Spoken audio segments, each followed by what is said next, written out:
episode 5, relatively speaking, underway here. Before we get started, though, I just wanted to touch on a topic that's pretty near and dear to both of our hearts. For sure. Just recently, in October, our cousin Caleb, his wife Jasmine, was diagnosed with Hodgkin's lymphoma after finding a lump in her neck.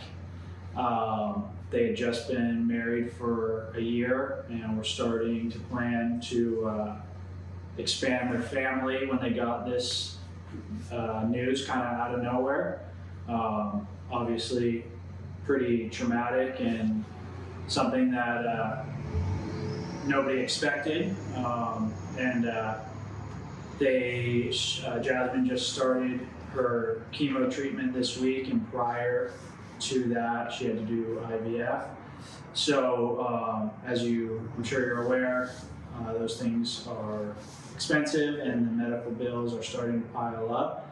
And so I just wanted to shed a little light on the situation here on this podcast. Obviously we don't have some giant platform, but we do have a voice and some cameras in front of us. So I wanted to share that story. We're gonna add a link in this episode to their GoFundMe.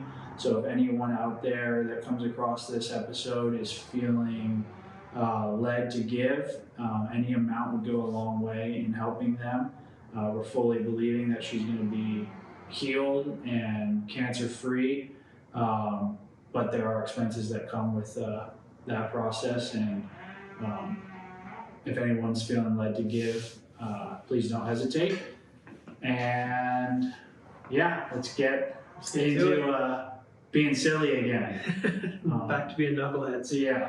Dude, in editing and watching these, I'm realizing as I'm sitting here, I feel like I can watch myself in third person, because all my little things I do when I'm sitting here talking, when I look up to the left, I'm thinking about things, or I look down at the ground, I'm contemplating things, or I do weird things with my hands. Yeah. It's such a trip. It is wild to see yourself, and not something that I'm very comfortable with. No. And I definitely, I think listening to your voice back is a big thing. I'm kind of used to it just from playing music for so long and leading worship, like hearing your voice in like a PA system, but it's still not the whole video part of it. Is a trip, because you're just like, wow, I'm kind of goofy when I just... Yeah, well, we did get some good news. My wife asked if you are editing videos to make us look better. Make us look better. No, this is us, all natural. It's actually funny, because I was like, that's crazy that you said that, because the first time I saw us, I was like, dang, I feel like I look better than I actually do in real life. Especially now that I got this little dirt stash going. He said he did it for the podcast, but that's just his excuse. He Jay gets all these compliments on this mustache. Except you want me to shave it. Well, you've had it for 5 years now. We've had the same face for 34, so 5 years now without changing it. I change my hair, I change my facial hair all the time. Not Jeremy. Not Jeremy. Same shoes, same facial hair. Yeah. No underwear. Nice. Commando always, dude. Go Commando. Yep.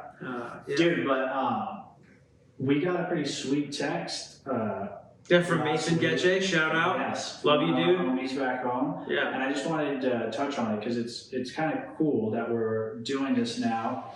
And we've talked about our intention in doing the podcast, and making ourselves known here in this city, and letting people get to know our personality and be a resource to them for works related stuff, but also just having fun with it. But it was pretty eye-opening when I got the text. He essentially said that he looks forward to listening to the episodes, and it's pretty awesome that we're doing it, and he feels like we're just sitting by a campfire with us, just chatting with the boys, and he doesn't have to make the 9-hour drive from Orange County up here to Reading in order to do it. And when he said that, I was like, dude, that's what this podcast is. For sure. Like, obviously we are finding our lane here, but it's especially for me, having just moved here, like you've kind of made that transition where your life and your family, and obviously you still have friends and people that you care about down there, but like it's very fresh for me. So I like picked up and left, and I have you know tons of people down there, and I didn't really think of it in a way that like my friends down there are getting to hear me talk or getting to like catch up on my life and stuff. So I feel like that was like super eye-opening. Just that one text he sent it to both of us, and it was pretty cool to get that and see like, dang, dude, like it helps us stay connected with our friends down south, even you know if it's not. And it's just wild how like things are now. Like, don't necessarily have to call you. You can just hear us on this stupid podcast. Well, the irony is we're reconnecting with people that don't live here, but you and I are talking less because we want to have content to talk about on the podcast. So I'm finding myself having things that I want to text you about, and I'm not texting you because we came in today and he said, "Oh, we haven't really seen each other. I got some stuff I want to catch up on." And I just started laughing. I'm like, well, that's where we are now. It's true. There's a show where a guy talks about like hiding his feet from his dog for a while because his dog doesn't want to lick his feet. I don't know, some stupid comedy show. But it's just like, the guy's like, my dog, he doesn't want to lick my feet. But then I hide my feet from him for a few days and I whip those baddies out and he's right there. Well, I will not be licking your feet today, but I'm all ears. So what's going on? Anything new? Any life updates? Back update? The back update. Back's feeling much better. Easy back into running. Did a couple of short runs the last 2 days. Ordered some new shoes that get here today, so I'll take those out. They're a hybrid shoe. Yeah, some Hokas. They're a trail and road shoe.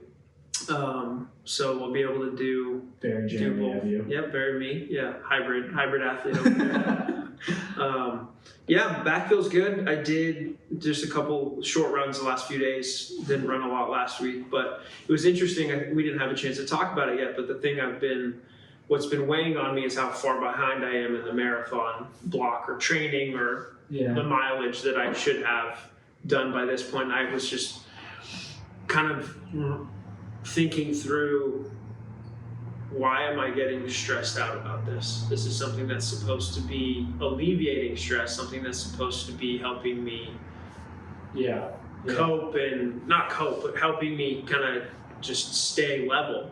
But the training for the marathon, his feeling behind in it has created just like this anxiety and this stress. So I was just thinking, I mentioned last week when we talked about how running is cathartic. It's a very like therapeutic forced meditation kind of a thing. And when I start adding in components to it that take away from that or prohibit me from being able to do it regularly, I really have been just thinking like, what does me doing this marathon in a month look like realistically after not running for 2.5 weeks and missing some pretty significant, you've obviously you have a 16 this weekend that you're going to do, and I'm not, there's no way, So I've just been thinking through, is this marathon something that I really want to do? Is it something that I feel like I can do? And I think at the end of the day, I can do it. Yeah, right? I can show up and do it, but it's just like if I feel behind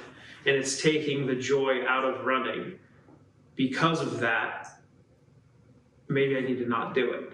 And it's just been an interesting place to come to, like, that's what I love about our relationship is there's no ego. It's not a competition. It's like a support thing, right? So, Well, dude, what's crazy with that, it's so true. So we did the half marathon, and then I can't remember how many weeks, that was like the first week in October to then January. So there was like 13 or 14 weeks before the full. Yeah. So there was, maybe 3 or 4 weeks in there that I didn't have a schedule. And during that time I was running really good, really like far distances. Like I had like a great rhythm. You're just completely stress-free, nothing on the calendar. But then when you like make the schedule, it comes up. And it's like daunting. You see you have X miles that week and you have to do it, that day. It's like, you get, dude, and it's stressful. Running the actual marathon, like I actually don't know here the time. I think it honestly might be like an 8 a.m. start. No, it's not. It's It is really? Yeah. Okay. Because that's what was different about the half. But yeah, coming from when we ran the OC marathon, I believe it's a 5:30 start. Yeah. So you're getting up at like 2:30. I think we were getting up, eating, drinking, peeing like 5 times before you leave. that You're just bus ride, the nervous, so have to nervous. pee energy, and everyone's just like, because remember how hot the bus was? Yeah, well, and it was raining. It was raining, It was but they had the raining, heaters on in you the had bus. All the dudes in there, guys and girls, just like, and like people wearing the ponchos Yeah. and stuff, and so it was just steaming in there, and you're just like, we thought, I think like based on the schedule, we like thought we were gonna get there like at a certain time, and we got there so fast. So we You had a still bunch of we time. had like 45 minutes or an hour before the race started. We like got there like 4:30. Yeah. And so then we're just like sitting around for an hour, going in the 17 porta more times. potties, stretching out, like, dude, let's just get this thing going. So the stress of like the actual event is difficult to deal with mentally, but that's what's awesome about it. And that Yeah. I feel like is like the hurdle that you have to go through with your brain to get it done, Yeah. and just to like lock in and set a goal and Yeah. accomplish it. And Totally. so for you, I feel like you said, like I wouldn't consider not doing it. Like I know that it's tough, but you still, I think we have 5 weeks. It's I exactly think- a month from tomorrow. Yeah, I think you can, but how it works and like the, Right. I think you can ease yourself into it where, 2 weeks before you can get a long run and then feel confident Yeah, that you're, I don't know. you're good to go. Yeah, and it's not a confidence thing. It's not I don't think I can. I know I can do it. It's not that. It's just what we were talking about with the freedom of being able to have, obviously with having goals and having like a regiment that you follow is important for sure, right? Hey, you got to do these things. This is your to-do list, or these are your runs for the next 2 weeks. I think that's important. It's just interesting for me because I'm very much that way. Yeah. Like anytime we go to the gym together, I'm like, well, let's write out the workout. And you're just kind of like, well, we're going to do these exercises. Yeah. Like, well, let's write it out. You're like, dude, we don't need to write it down. It's fine. So that's what's been interesting for me, because it's so the opposite of my personality is to just kind of wing it. Like, Yeah. hey, I want to go run today. I don't know how many miles I'm going to run, but I'm just going to go run. Yeah. And it's been cool the last 3 or 4 days. Just I'm gonna run until I want to go to turn around when I want to turn around, and that can very easily turn into a cop out. Like, oh, I don't feel like, if you don't have that thing holding you that says I'm gonna go do 10 miles today, you get 2 miles in, you're like, nah, I'm done. I'm gonna turn around. So it's just kind of walking that line of definitely wanting to push myself and hold myself to a commitment, but at the same time, if there's more freedom in it for me to, so I don't know, just interesting. Dude, thought before process. we get off the running topic, because some people probably are like, I Tuned would out. never run in a million years. What are these guys talking about? Which I used to be, so, people change. But dude, we had talked about it, I think, in the last episode, and about people eating on Instagram. Dude, I came across this guy, I think yesterday or earlier this week, and he like eats food, but it was just insane. I can't remember what his name is or whatever. Maybe you might know him. He's pretty big, but like this guy, it's specifically, I think he does like other things too, but he specifically like houses like desserts, like Cheesecake Factory. But like eats them fast or just Dude, he it's takes the most insane bites. I think it's like edited and stuff, but he normally is getting what the majority of his videos are like crumble cookies. Oh. And then I saw one where it's like Cheesecake Factory, like cheesecakes. So it was like 6 slices of cheesecake, and then like the 6-pack of the crumble cookies, and he's got a big glass of milk, and he's just housing these things. I'm like, dude, and he's like in pretty good like shape. He's like a young, like pretty good. And so then I go to his page and I'm scrolling. he just ran a 2:45 marathon. What? Yeah, and he showed. I don't know if it was like the year prior, but he showed that his first marathon was a 4:50 pace. He took off over 2 hours on his timer. In 2 years? I don't know. I can't remember the time frame. I don't know if it was the last one he did, but either way, he ran a 4:50 marathon, and then a 2:45 is like insanely fast. Yeah, what is that, like a sub? That's like 7:15. No, it's even faster than that. Yeah, I think it's like in the sixes, like 6:30. Yeah, dude. Because Nick Bear ran like a 2:39, and I think his was like just over 6. Yeah, what's the update on him after getting hit by a car?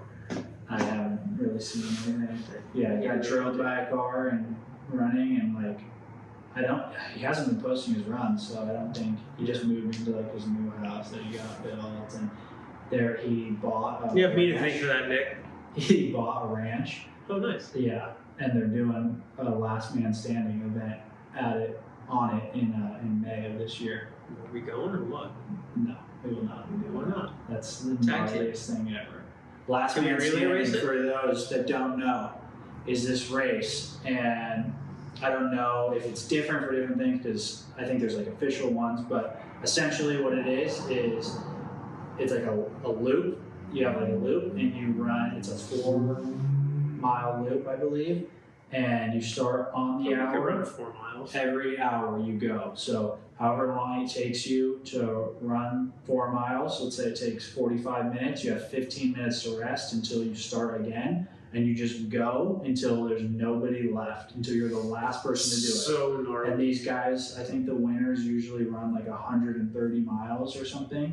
So you run all night long, and it's just, there's no time. Well, you have to finish within an hour, but so a lot of people, as you've done freaking 50 laps or whatever, you do, maybe you're finishing in like 55 minutes, so you got 5 minutes to rest. They're like changing their socks, they're doing the Theraguns, eating peanut butter and jellies, like, and then go again. Go for it. Until you're just the last dude. Like, how gnarly would you feel to just know you outlasted everybody? That is insane. But yeah. So, anyways, this dude Nick Bear. Yeah. So we don't know what his status is. I don't know. R.I.P. No, he's definitely alive. R.I.P. But yeah. Our penis. R.I.P. Anyway, dude. Yeah, I think last man standing. That's pretty gnarly. One of our friend's brothers, didn't they win that? Yeah, Joyce. One of Joy's brothers? I don't know much detail on it, but I think he did one in Oregon or something. Mm-hmm. So that's what I'm not sure. Like, there's different ones. Where I'm assuming maybe it's like a marathon, where like they're all over different courses and stuff like that. Mm-hmm. But yeah, she said her brother won one, which she has some gnarly brothers apparently. She has a professional or a strongman brother. Like those 400 pounds. I think her dad was like a power lifter too, or something. Yeah. Great. So, beast of a family. Heck yeah, dude.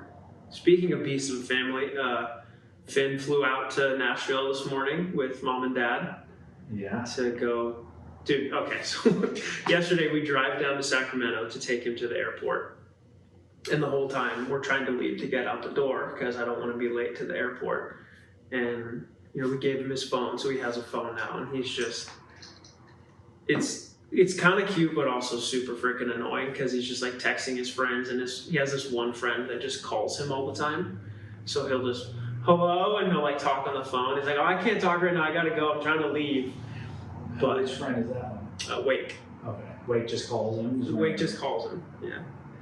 Yeah, this, anyway, so we're trying to get out the door, and Finn's just on his phone, and I'm like, okay, go through your list of things that you needed to pack, make sure you have everything. He goes through the list, forgot half the stuff, so he needed his charger, his shoes, he needed his gi, because he's going to do jiu-jitsu while he's there. He's going to go to his buddy's gym. We're driving down to Sacramento, get to the airport. I didn't know this, but I thought we were going to just have to, like, we could say goodbye to him drop him off, push him out of the car, and then he was just going to go figure it out. But you can get what's called a a gate pass. Okay. So you go up to the ticket booth, say, hey, this guy is my son, he's flying, here's his ticket, I want a gate pass so I can go through security and be with him at the gate, which has actually worked out really well. So we went, you guys all did that? no, just him and I. So Okay. Sarah dropped us and then she left and took the kids to a coffee shop down in Sacramento called The Mill. That's the next part of the story. But anyway, was able to get a gate pass, walk him through the airport, and I didn't realize this beforehand, but he had to take a tram to get to the terminal that he was flying out of. I was like, well, dude, it's a good thing I'm here because you would have gotten lost. You would have ended up in Toronto. Yeah. No, he would have just never left. He would have been Tom Hanks in, what's that movie? Philadelphia? No, the movie where the guy lives in the airport. Terminal? Terminal. Yeah. Yeah. He's just like working, he's like, he's just tiling the floor, working at McDonald's.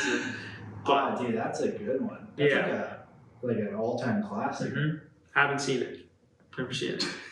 Never seen it, actually. Cool. Yeah. All right, well. I've heard great Moving things. on. Anyway, get him to the gate. We're sitting there. His friend calls him like 2 more times over the course of a 35-minute period. We're sitting there. He gets on the plane and goes.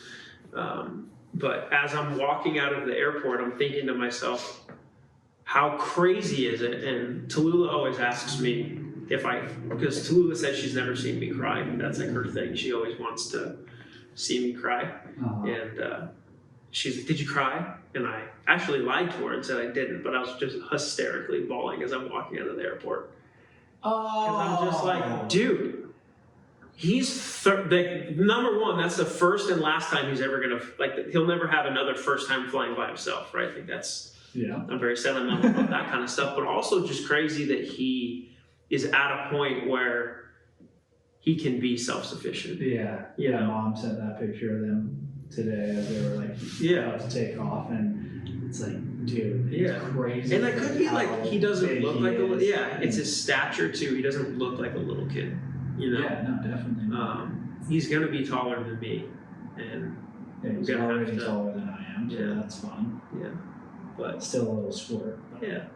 So it'll be good. He's excited to go out there, and I already gave Mike permission to kick his ass if he gets out of line. So Nice. And he's staying with them like 1 or 2 nights? 3 nights.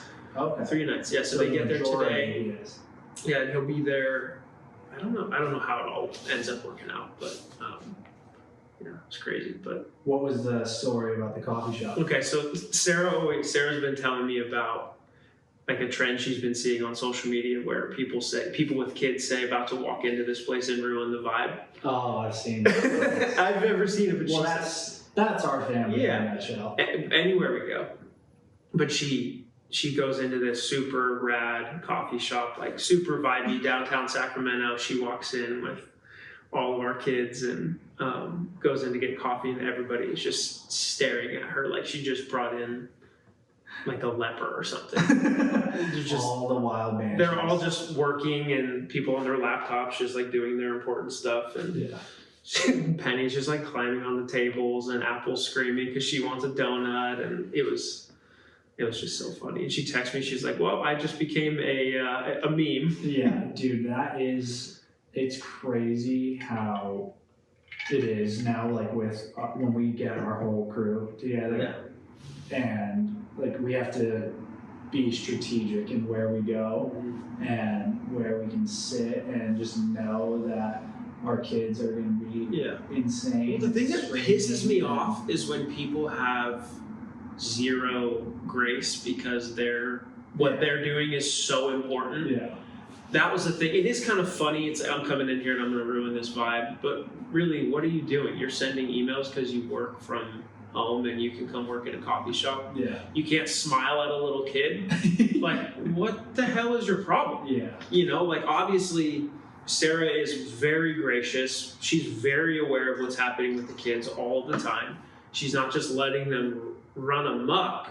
The least you can do is like have kindness in your face, Yeah. right? Not just be like, that's a little difficult for people. why don't you bring those children here? Yeah, I don't know. I have no patience for things like that. I get so mad. I'm probably get in trouble for saying this, but I can edit it out if it doesn't go well. there's one guy in particular at I'm not going to say which coffee shop, but there's only 2, so take a guess. You have a 50-50 chance. There's one dude in particular rolls into this coffee shop to work, but he's not one of those guys that works on a laptop. Okay. He's one of these guys that works on a laptop and then has 2 extra screens that he brings with him. Oh, I don't know this gentleman. So he comes in, and in this particular shop there aren't a lot of tables, and there's tables that are for specific group sizes. Yeah. He's just one person with 4 screens, and he comes in and posts up at this table and works for the entire day. So it isn't that this guy takes up an entire table with all of his monitors and sits there all day. He never orders anything. Shut up. He sits there all day long, brings his own coffee, bro, uses the Wi-Fi. You can't do that. Doesn't order anything. But that's not even the worst part about it. Like, already you know this guy's a piece of shit. You already know that. Yeah, okay? You can't do that. You already know he's not a person that you want to be. No, I can't be his friend. No. He has the audacity when the place is packed, right? Sarah comes in there with all the kids. We haven't seen this guy in a long time. Penny was little still, so still getting carried around. Sarah's looking for a table and standing there, and Apple goes up and she grabs the chair to like, oh, we can sit at this table, because he was kind of sitting in between tables, so you couldn't really tell that he was sitting there. And he's like, no, I'm sitting at this table. Just dead ass says that to Apple. And Sarah's like, excuse me, like what? He's like, this is my table. Okay, and what a dude. But then the nail in the coffin of this guy is the kids are running around in the coffee shop and being loud and laughing or whatever. He has the audacity to go up to one of the baristas or one of the people that works there and be like, there's just somebody needs to get control of these kids because they're being crazy. Says that to somebody working there. Says that to the when he actually said it to the owner of the place. But he knows it's your guys' kids. Doesn't say to you like, hey, is it cool if like, could you be quiet? I'm on an important call. Yeah. Hey, dude, go outside. Also, go play in the street. Yeah, like no, it doesn't work that way. No, you're in a public area that I get it. It's like you're not at a place where kids aren't allowed. Not in a library. Like there's gonna be stuff going on. If you have some expectation of privacy, go get an office. Yeah. Go be a big boy, pay rent somewhere, and and hey, buy a coffee. How about you try that? Dude, buy a coffee. Anyway, I think they call that loitering. Mm-hmm. I think there's a word for that. Squatting? Yeah. Wild. But anyway, having kids is great, and the stigma attached to having a lot of kids is people just need to grow the F up and stop being selfish and have some kids. Get some perspective. Speaking of just funny things on the internet is the memes going around where somebody with one kid tells you they're tired. Oh. Dude, thinking back on that, well, and still, so, I have 3 kids, obviously, Jeremy has 5, so he's got me outnumbered there, but I got 3 little ones, so we're definitely in the thick of it. Yeah. But yeah, dude, when you look back at life, when you only had Finn, or when you only had Tallulah, Finn and Tallulah, like that, the transition got tough as we had our third. Yeah, for sure. Like when Georgia came along and Charlie was and still is in diapers and is still pretty little and has to be taken care of, like that transition has been definitely more difficult than any. Yeah. But dude, when you're a new parent with your first kid and you can just set your baby down on the bed or on the floor and go take a shower, go to the bathroom, make breakfast, do whatever, and they can't do anything. They're not going to go anywhere. They're not going anywhere. You're not going to come back to them running around and they just sleep all day and you're just holding them and snuggling and kissing. Like, yes, you're going to probably have to get up in the night and stuff like that, but it's like... It's so different. It's such a different experience, and it was so awesome. And dude, I mean, Sunday was born in the thick of COVID, June 2020. So everybody was home, like life was so slow. Like it was a pretty awesome time that we were just like chilling with the newborn and just like soaking it all up, going down to the beach. We lived in Laguna at the time, and like nobody's at the beaches. Like we're just like posting up, loving life. And then as you get your second and your third, and we'll have a fourth kid, like life definitely just becomes more hectic. But it's like, as lame as it sounds, it is so like enriching, and that's why we got married, was to have kids. Like I just don't really understand when people don't want a big family, and you know, everybody has their own views and stuff, but especially like only having one, like get that kid a brother or a sister, like come on.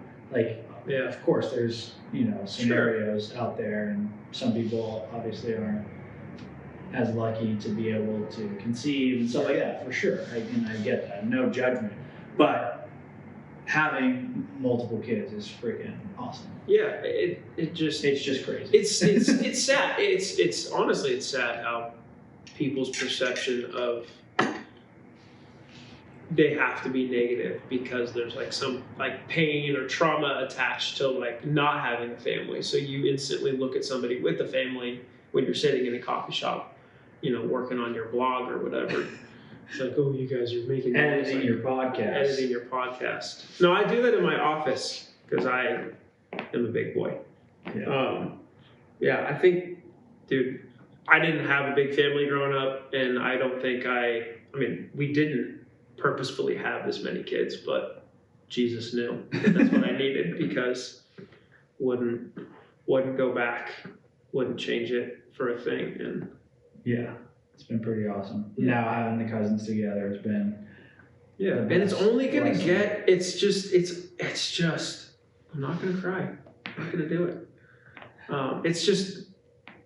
It's only gonna get better. It's like as Charlie gets older and is running around with River and Finn and he already is. He's already such a rascal, but just all of it. And you know, when Lou gets older and she can like babysit for you guys and come over and you guys can go on dates, and it's just gonna be, you know, the season that we're in with our older kids and how that like transitions over into their interactions with your family and your kids, and you know, Finn being able to go on a trip with, you know, mom and dad. And obviously they've been on trips with them before. It's not like an age thing. It's not like he needed to be a certain age for them to be able to do that. But it's just so cool to see how, you know, how it all just changes. But it's also, like you were saying, that season when they're that little is so short. And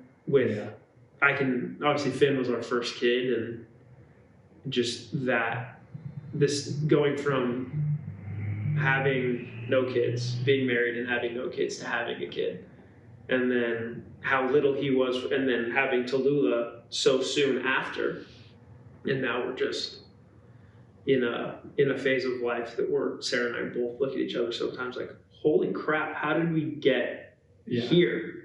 You know, we are at a point now where we can like leave the kids at home with Finn and Lou and go on a date or go to coffee, go run an errand.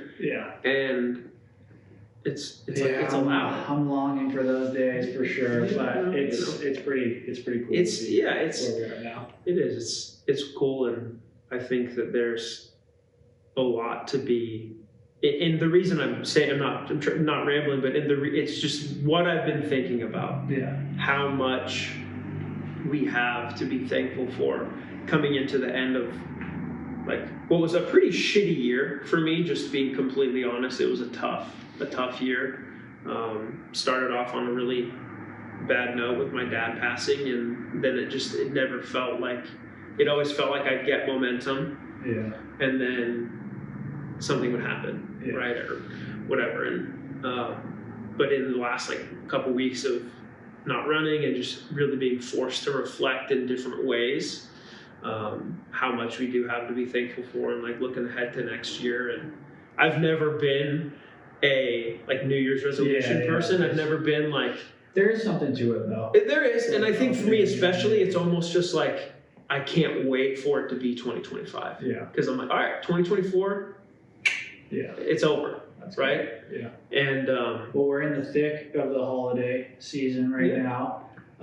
This episode's coming out on Friday, which is what, the 20th. Mm-hmm. And then we're going to shoot another episode before Christmas, and it'll come out again. Like we should wear on Santa Friday. hats or something. Yeah, maybe Put you in an something- elf costume. Maybe something a little festive. Mhm. We'll get another episode in for the end of the year, and then 2025 we're off and rolling. So thank you guys for tuning in. Thank you for the text, Mason. You're a G. And we'll see you guys next week. See you guys.